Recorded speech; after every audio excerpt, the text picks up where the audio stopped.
The Buick is fixed. The heat is fixed in the Buick. So yes, it was indeed a bad heater core as I had diagnosed.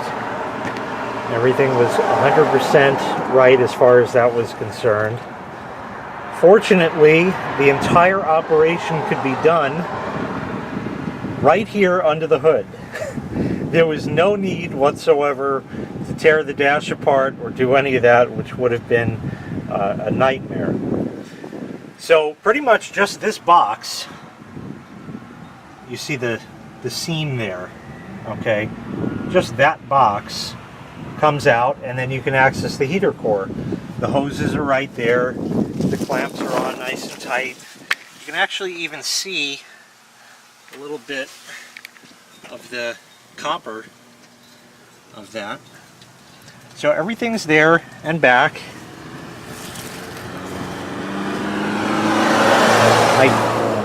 I guess the hoses are routed the same way. I'm not sure. Not that it would really make that much of a difference, I don't think, but I guess I'll check that. I have some pictures that I'll show you. We stopped by the repair shop while he was doing it, and I'll throw those in here. You'll see some before pictures, and then you'll see some in the process of it, and obviously this is now.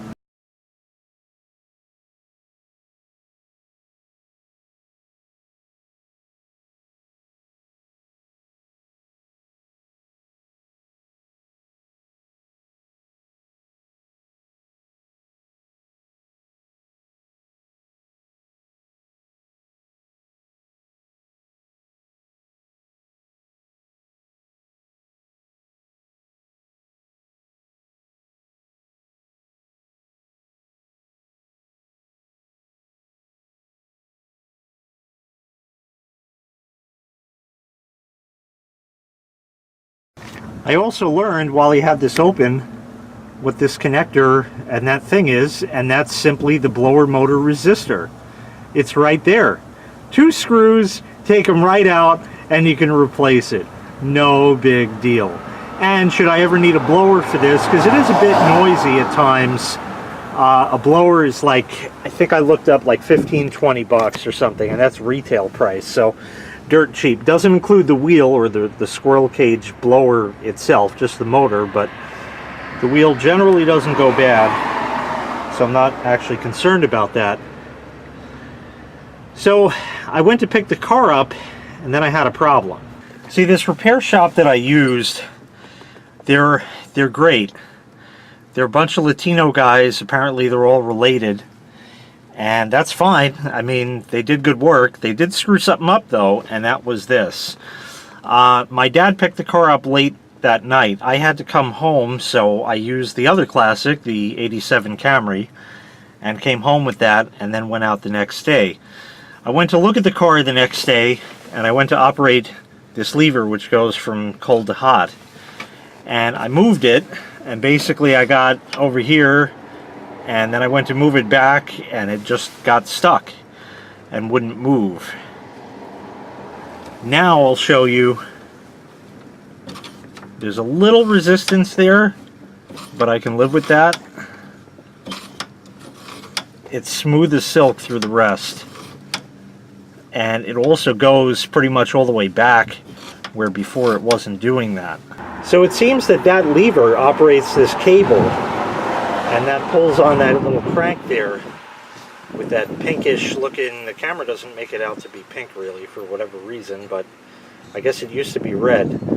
And that moves, I guess, a damper door or something like that to allow heat in and out, and also actuates the heater control valve, which is this thing with the surgical tubing on it.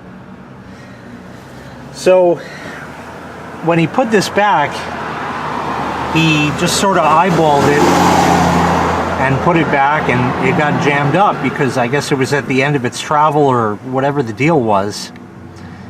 And when we went back to pay the guy the next day, I said, hey, this isn't working. So it was very easy. We show up at the shop and we say, hey, we got a little problem. What's the matter? The control lever doesn't work.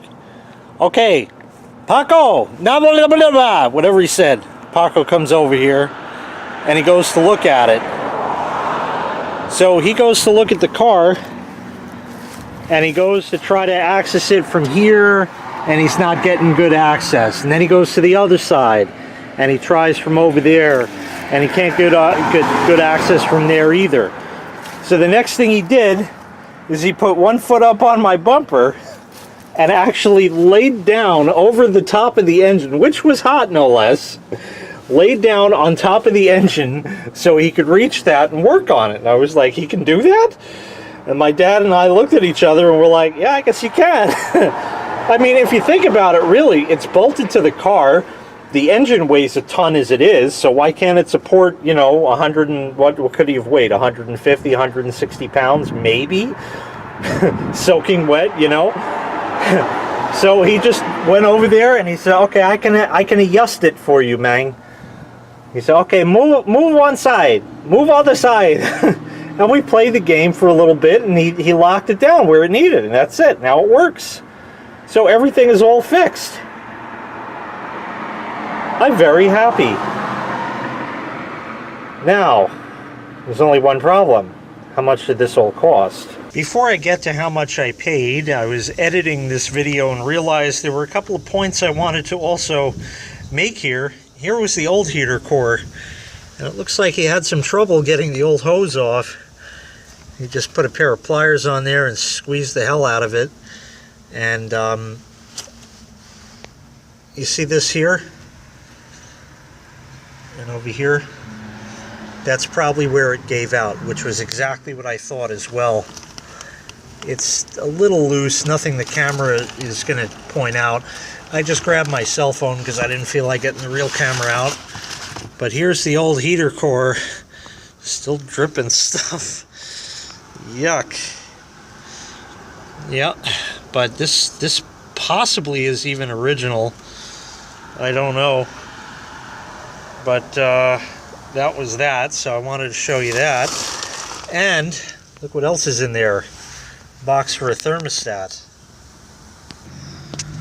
There was also a light out that was over here that I actually fixed when I got the car back, so that works now. And no, I'm not going to demonstrate it, but now all the tail lights work, the headlights work, the turn signals work. Happiness is a warm gun. Mother Superior jumped the gun. Mother Superior jumped the gun. Happiness is a warm gun. While we were at it, and the cooling system was going to be opened up anyway, I had him replace the thermostat gasket, but it doesn't look like it did a hell of a lot of good because there's still liquid, and it actually wasn't leaking that bad, so I wonder if that's a problem. I did mop up the crap that's always collecting in there. Only drove it about 2 miles since then, and there's nothing there, but he put a lot of glop on that.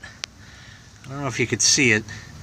So I don't know if that's holding, so I might be taking another trip out there because I don't like the seepage that's there. So we'll give it a couple of days and maybe next week we'll address that. I don't know yet, but anyway, back on to how much this actually cost for the repair. Well, it so seems that I got lucky. While I was out there the first day when I brought the car in, I took a network service call while I was there for a couple of printers and a couple of laptops that did not want to communicate with each other. That job lasted 3 hours, and I said, that'll be $200, please. And the lady paid me. The Buick ended up costing $250. But after working a little magic, if you know what I mean, we got him down to $200. So, the end result was, I worked for free. Big deal. It's fixed. It didn't cost me anything.